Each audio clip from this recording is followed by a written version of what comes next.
ഏട്ടൻ അമ്മ പറഞ്ഞതിനെ കുറിച്ചാണോ ആലോചിക്കുന്നത്?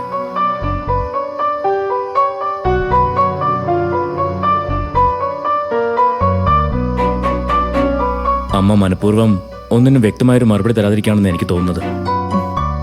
അതെ ഏട്ടാ, ഇനി ഏട്ടൻ ഇതേക്കുറിച്ചൊന്നും അമ്മയോട് ചോദിക്കാതിരിക്കുന്നത് നല്ലത്.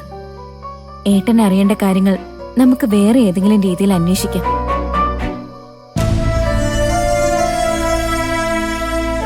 ഏട്ടന് 12 വയസ്സുള്ളപ്പോഴല്ലേ നമ്മുടെ അച്ഛൻ നാട് വിട്ടു പോയത്?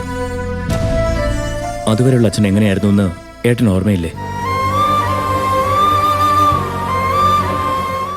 ഓർമ്മയൊക്കെ ഉണ്ട്. പക്ഷേ അപ്പോഴും എനിക്ക് അമ്മയായിരുന്നു വലുത്. അച്ഛൻ എപ്പോഴെങ്കിലും വീട്ടിൽ വന്ന് കയറുന്ന ഒരു അതിഥിയെ പോലെയായിരുന്നു. പലപ്പോഴും നമ്മളൊക്കെ ഉറങ്ങിയതിന് ശേഷമായിരിക്കും അച്ഛൻ വരുന്നത്. നമ്മൾ ഉണർന്നതിന് മുമ്പ് പോവുകയും ചെയ്യും. അമ്മ പറയും പോലെ അച്ഛൻ കുടുംബത്തോട് സ്നേഹവും കരുതലും ഇല്ലാതിരുന്ന ആളായിരുന്നു ഇന്ദ്രേട്ട. എന്ന് ചോദിച്ചാൽ അച്ഛനുള്ളപ്പോൾ നമ്മളാരും പട്ടിണി കിടക്കേണ്ടി വന്നിട്ടില്ല. പക്ഷെ നന്നായിട്ട് മദ്യപിക്കുമായിരുന്നു. അതുകൊണ്ടായിരിക്കാം അച്ഛനും അമ്മയും എപ്പോഴും വഴക്കായിരുന്നു.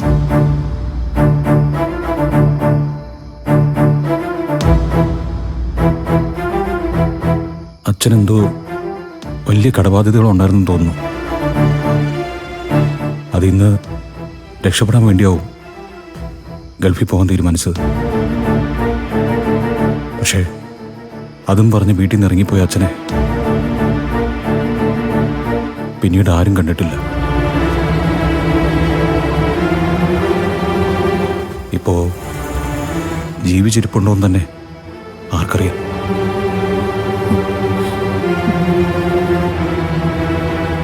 ഇങ്ങനെ കുടുംബം നോക്കാത്തൊരാൾ ജീവിച്ചിരുന്നിട്ട് എന്തിനാ ഇന്ദ്രേട്ടാ? ഇനി ആ മനുഷ്യനെ നമ്മൾ കണ്ടുപിടിച്ച ഉള്ള സ്വസ്ഥത കൂടി നഷ്ടപ്പെടുകയല്ലേ ഉള്ളൂ. അതുകൊണ്ട് ആ കാര്യം വിട്ടുകളയുന്നതല്ലേ ഇന്ദ്രേട്ട നല്ലത്. എനിക്കങ്ങനെ വിട്ടുകളയാൻ പറ്റില്ല സത്യ. അമ്മയും കൂടപ്പിറപ്പുകളും എല്ലാം ഉണ്ടായിരുന്നു. ഞാനിപ്പോ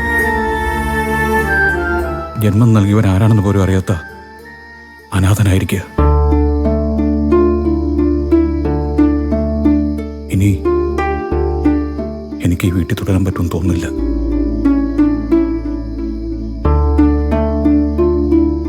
ഞാനിവിടുന്ന് പോവുക.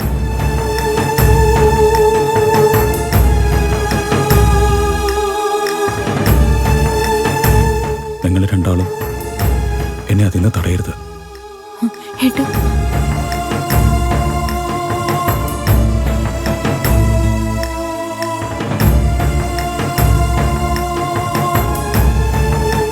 എനിക്കെൻ്റെ മനസ്സിനൊന്ന് പാകപ്പെടുത്തിയെടുക്കണം.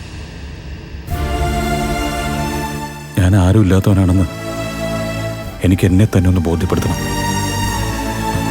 അപ്പോ അമ്മ കാരണം ഏട്ടൻ ഞങ്ങളെ ഉപേക്ഷിച്ച് പോവാണോ? ഉപേക്ഷിച്ച് പോകുന്നതല്ല സത്യ.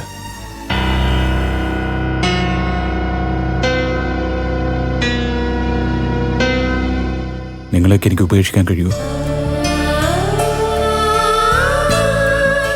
നിങ്ങളും എൻ്റെ ആരും അല്ലെന്ന് അറിയുന്നതിന് മുമ്പ് ഞാനിന്ന് വിട്ടു നിൽക്കുക. എപ്പോഴേ ഒരു അകലം പാലിച്ച എന്ത് നേരിടാനുള്ള ഒരു കരുത്ത് ലഭിക്കും. ഏട്ടാ,